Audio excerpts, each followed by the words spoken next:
So, hard pivot. Oh yeah. Wow.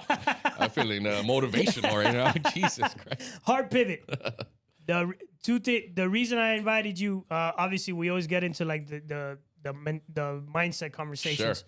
but bro, I've always wanted to talk to you about how you kill it on social media because Oh my God, that's a hard pivot. yeah, I know. I thought you were gonna ask me something completely different. All right, No. cool. All right, let's get it. Yeah. All right. So, how did you start? And Social media? yeah, like Okay. what? How do you? I got a long story and I got a short one. I'll give you the short one I mean, because the long one, yeah, because we're almost done here. Jesus Christ! And now it's when you're asking me this. It's gonna. Oh, ironically, it's gonna tie back to what we were talking about. So how I created social media accounts is the long run is I started off in the stupidest way ever. I started off in 10, 12 years ago. I was working at T-Mobile at the time. No, this is longer than I was 22. This would have been 14 years ago. Okay. And I'm 36 now. So I would have been at T-Mobile and I was quite literally not doing anything with my life.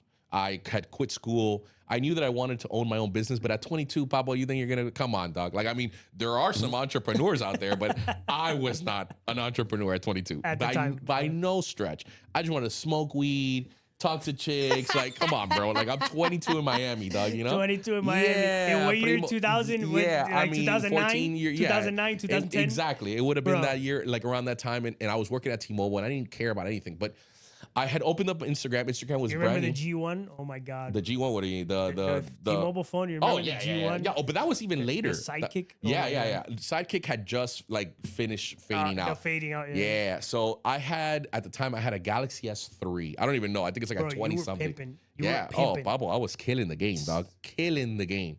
So I had this phone and I was on Instagram and I saw this Instagram that still exists to this day. That It's was like the first Instagram post that ever came out. Yeah, well, this is an Instagram that's still on to this day, and I can attest that Instagram account, and you're gonna be like, what the fuck? It's changed my life. The Instagram is called Cats of Instagram, and Cats of Instagram was this Instagram that all they would do was post a picture of a cat. That's it. That's all it was. Sounds But like back then- TikTok. yeah, but back then, you know, Instagram was completely different. And so what I did is I was growing a beard at the time.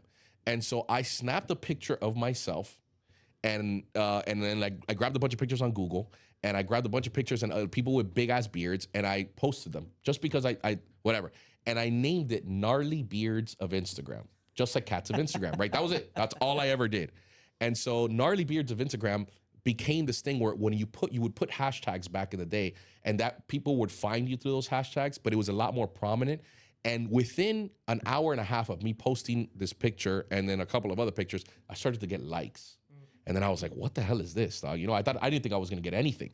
And fast forward 2 to 3 days later, I would post every single day, just Googled images of this. Beards. Very, very shortly, I started to run out. I didn't know what I was doing. I was just experimenting with this. Don't ask me what kept me going on posting. It was the addiction of getting likes. That's all it was. And so after a while, I forgot that I couldn't Google any more images. So I started going through the hashtag beard. And I would go there and I would like a bunch of pictures of guys with beards. I know, kind of weird. But after a while, I got like the guy with the biggest beard and I reposted him and I did what was called Gnarly Beard of the Day. And it was one dude that I featured on this thing with a big ass beard and that was it. And bro, that whole experiment of me doing that lasted about 6 months. And I got to 10,000 followers. And I was like, okay, now I have like this following. Back in like 2011, bro. That was huge. That was huge for me. That's when Instagram just came out.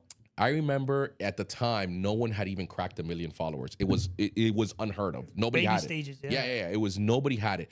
And at the time, I was just posting, trying to grow an Instagram account, but I didn't know what to do with it. And people were tagging me like, yo, Gnarly Beard, feature me on the Gnarly Beard of the Day, you know? That's funny. And I didn't know what I was doing.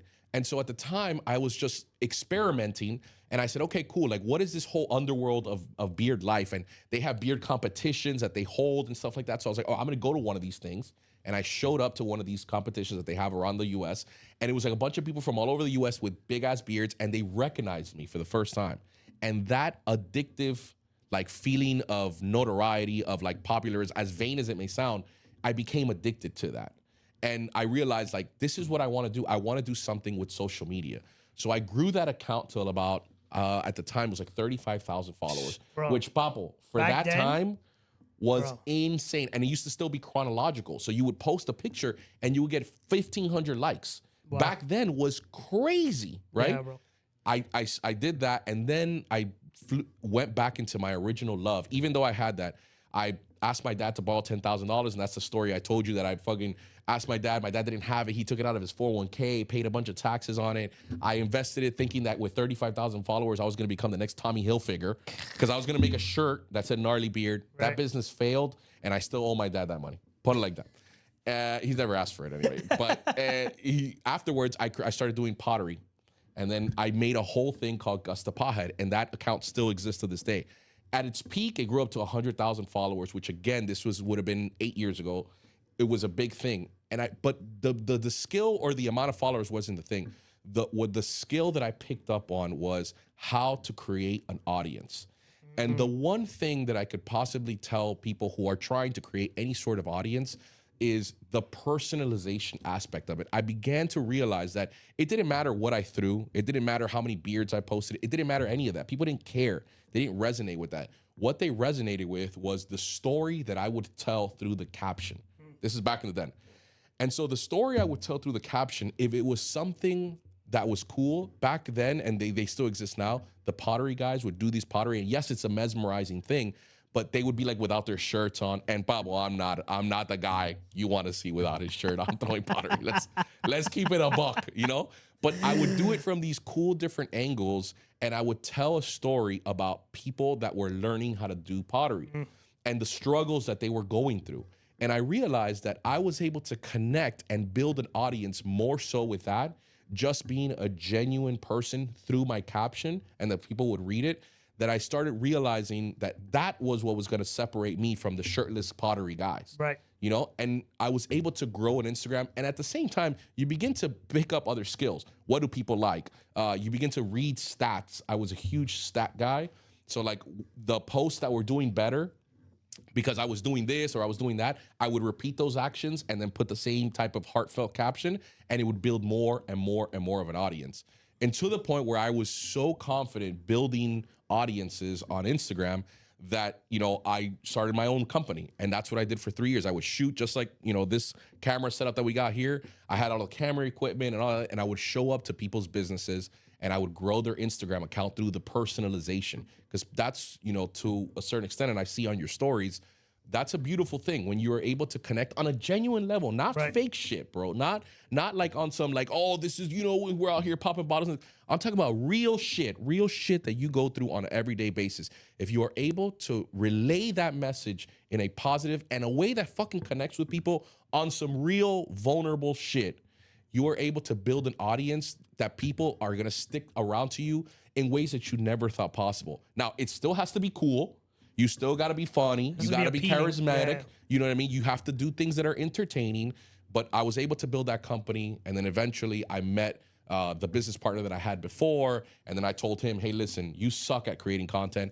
I'll create the content. You teach me jewelry. And then after a year and a half, I realized that like having a partner wasn't going to work out. And that's when I started my own company.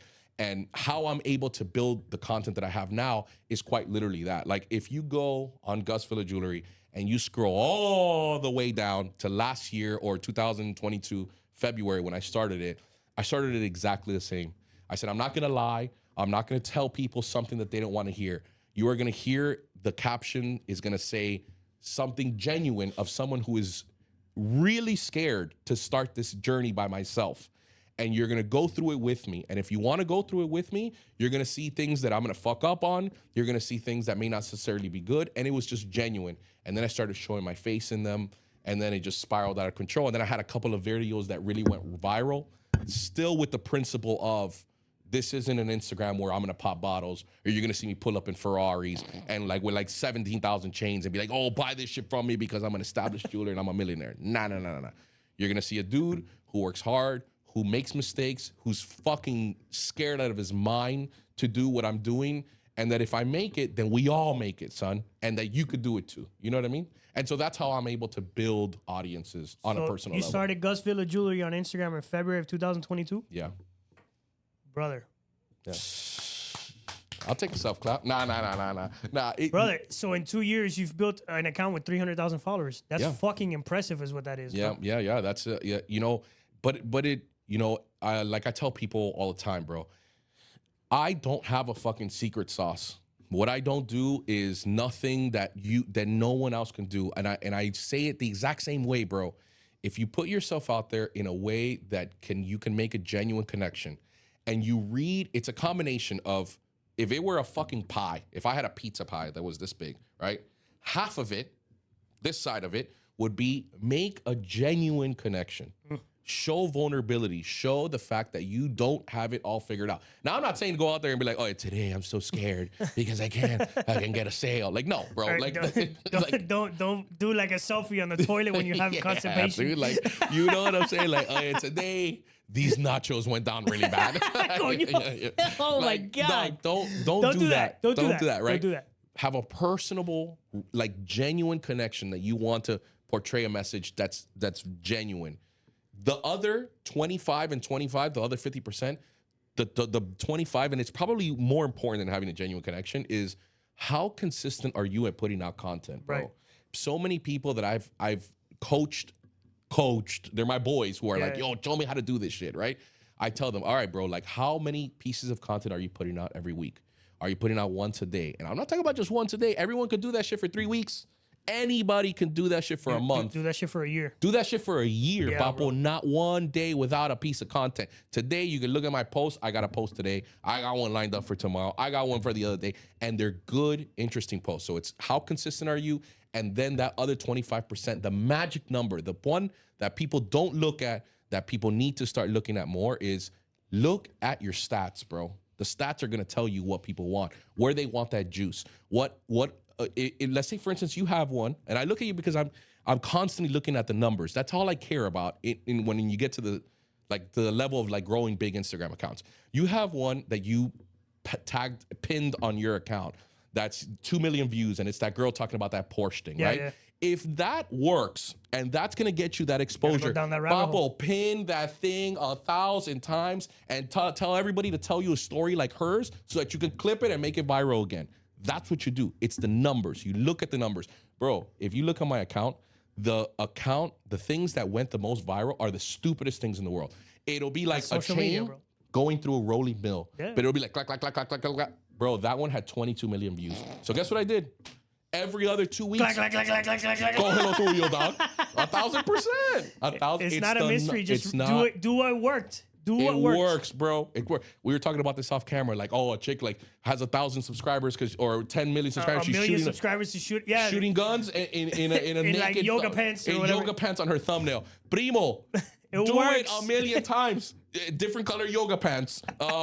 Take the yoga pants off. Who cares? Whatever. Whatever, bro. It works. If I look at my YouTube numbers, I know it works. Exactly. I know it works. Like the words Rolex work. The words this. So guess what I'm gonna pump out? I'm gonna Rolex. pump out content that people want to watch. 100%. This is a game of numbers. And if you look at your numbers along with a genuine connection that you can make about what you're actually experiencing, anyone can do that. And that recipe is repeated over and over and over.